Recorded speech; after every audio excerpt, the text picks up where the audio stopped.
Hi there, it's Carl Allen. Welcome to Module 6, Lesson 2 on submitting offers. Now, before I walk you through the offer submission sequence and the offer letter template, I just want to quickly walk back through what we talked about in the last session. So I just want to reconfirm some of the really key principles so that you completely understand how and why you need to do an offer sequence. It's really important before you make any offers on any businesses to be thinking up to 6 steps ahead of the seller and really understand how much juice there potentially is in your deal. And the reason we do this is to make sure that we're able to buy the business at the lowest possible price and for the best possible deal structure.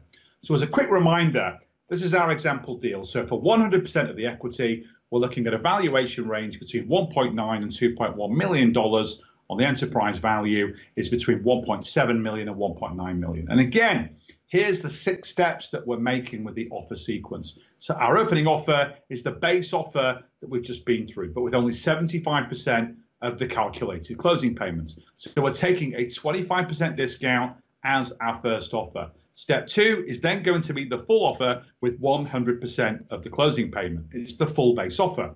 Step 3 is adding a year to the seller financing. Step 4 is introducing the earnouts. Step 5 is everything that came before, plus the seller gets 10% of the equity remaining. And finally, if you need to go that far, step 6 sweetens the deal even more by selling some of the equity as well to an investor so you can raise more money to put down at closing. And if that doesn't work, 1,000,000%, move on to another deal. But hopefully, assuming you followed the program and the rules, you've got a seller that's highly motivated enough to want to do a sensible deal with you so you don't ever get to offer number 6. So now you've got your offer sequencing sorted, it's time to submit your first offer. So I've shared with you my tried and tested offer template that I've used hundreds and hundreds of times over my career. And there's a link below this video so you can download the template for your personal use. So all the things in yellow in the template,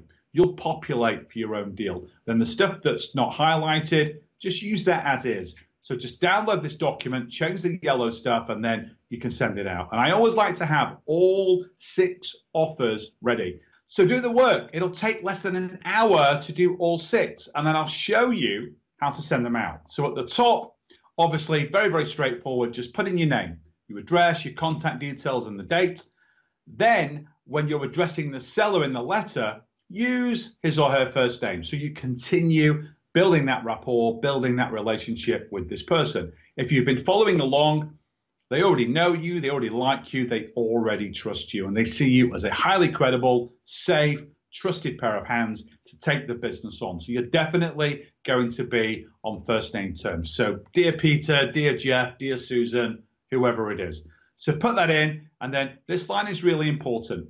Further to our various meetings and conversations, in your current provision of financial and other data, I have pleasure in enclosing an offer for 100% of the share capital in, whatever the business is. So if it's ABC Inc., XYZ LLC, PQRS Limited, or PTY, whatever it is. So put that in. And then the total consideration is your total offer, which is the combination of all of the 3 different elements of the deal, including your cash at closing. And then you put in your seller financing.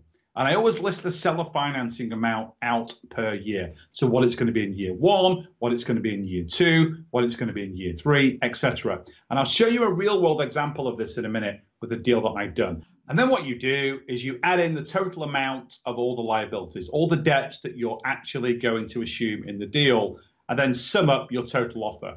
So the total offer here is the same number as there. And then the total liabilities that you're assuming, you're totaling them here.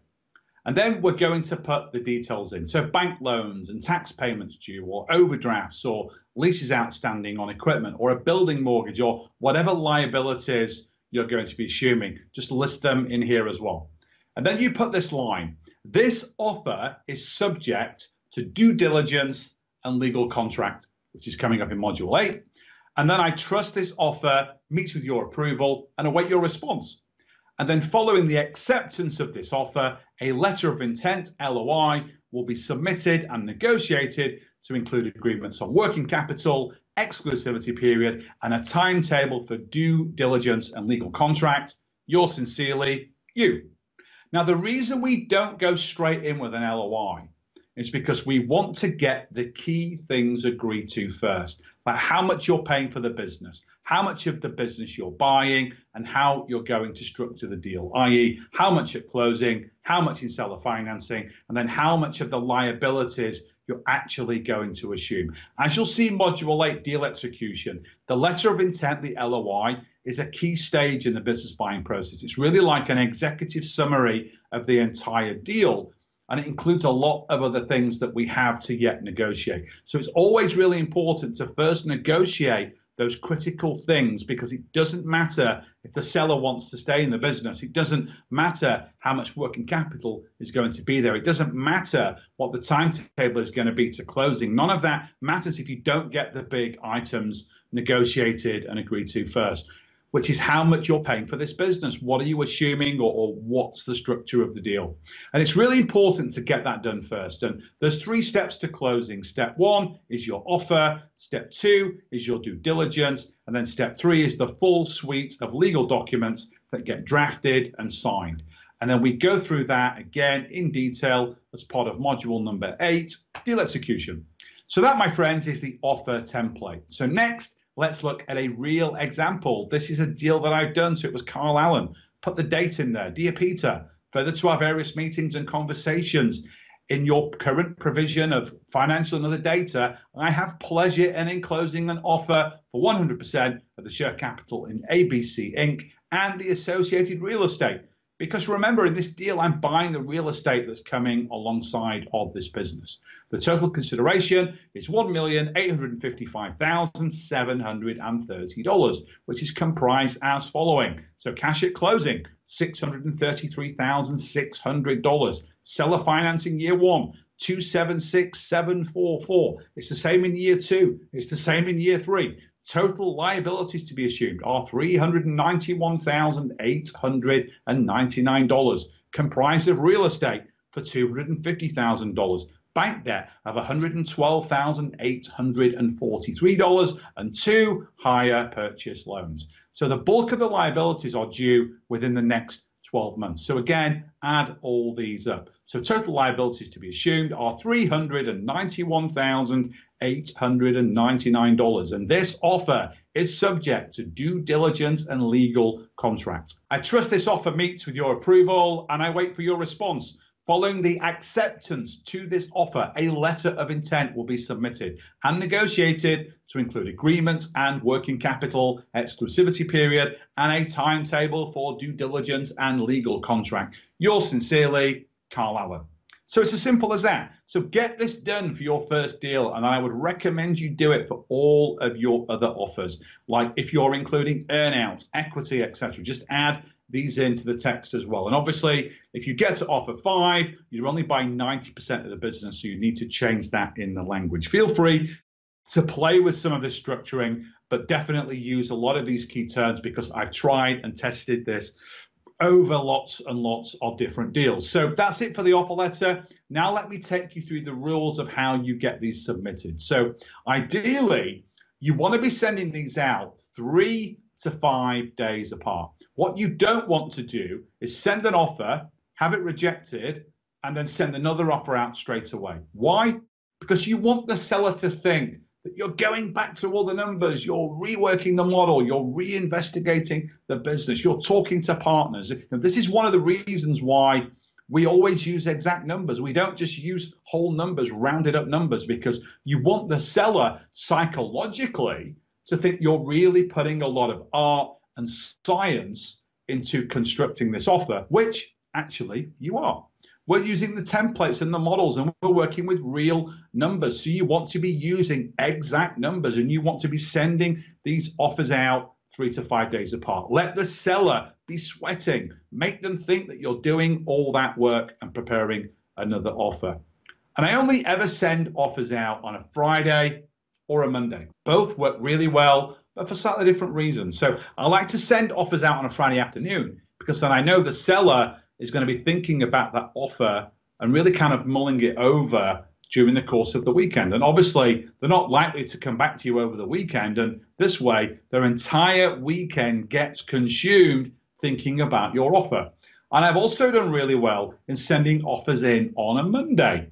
And what you tend to find on a Monday with a distressed seller, like the ones we talked about before, is that after a really nice weekend with their family, it's been sunny, or they've just had so much fun. Monday is probably the worst day of the week because they've got to go back in and manage their business. So when you hit them on a Monday, they're kind of at the lowest point of the week, and they have the whole week to try and get through. That can often be psychologically very important as well. So test it with your own deals, but sending them out on a Tuesday, a Wednesday, or a Thursday, for me, it's kind of a neutral thing. You're better off submitting offers on a Friday or a Monday just to give you that extra little psychological advantage. Remember, these deals are more about psychology than numbers. And as I've said before, have all of your offers done before you send out offer number one. And really, really important, guys, don't send another offer until you've had a counter offer. So you always want a counter offer from the seller or from the broker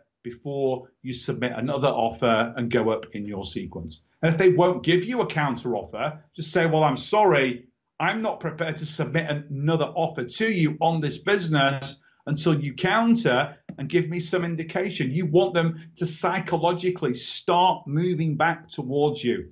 One of my first bosses in investment banking said to me this. He said, Carl, it's really important when you're negotiating on a deal and you're making offers. He said, it's like being in the nightclub.